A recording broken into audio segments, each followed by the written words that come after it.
Nous avons la chance d'avoir dans notre territoire des Hauts-de-France un tissu d'entreprises, notamment autour des enjeux de l'agroalimentaire, extrêmement dense. Mais nous savons aussi que la compétition des entreprises est toujours plus forte, toujours plus intense. Et il nous faut aussi attirer les talents. Une des clés du succès, c'est l'innovation. Eh bien, un bel exemple de l'innovation dans nos entreprises, c'est tout ce qui est en train d'émerger sur les enjeux de la bioéconomie. On sait que ce sont des opportunités de développement qui sont bonnes pour notre territoire, c'est bon pour nos entreprises pour garantir leur pérennité, c'est aussi facteur d'attractivité.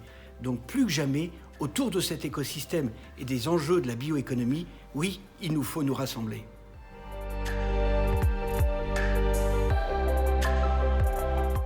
REF 3, c'est une ambition collective de tous les acteurs d'un territoire de relever les défis des transitions.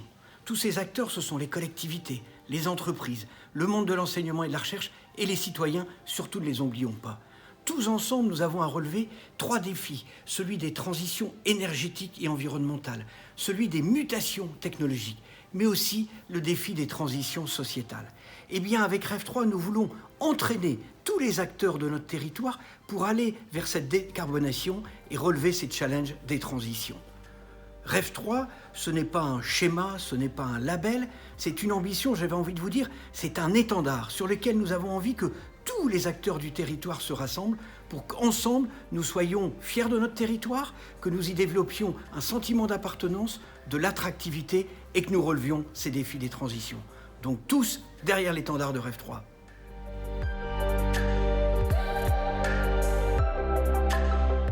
Dans tout secteur économique, nous avons besoin de leaders. Ces leaders, ils sont entraînants, ils sont inspirants. Et ce sont eux qui vont créer les emplois. Xavier Bertrand le dit souvent, ce ne sont pas les élus qui créent les emplois, mais ce sont les entreprises.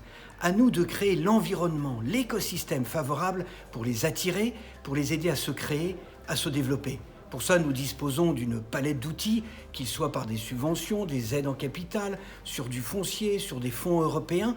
Tout ça, c'est à votre disposition. Dans le secteur des protéines animales, nous sommes convaincus qu'il y a là des gisements pour relever un certain nombre de défis de demain. Eh bien, des sociétés leaders comme Insect, pour nous, elles sont à la fois inspirantes, elles sont entraînantes, et c'est évidemment avec plaisir que nous accompagnons à la fois cette société, mais comme des tas d'autres, pour créer cet environnement favorable au développement des entreprises, mais des nouveaux secteurs d'activité.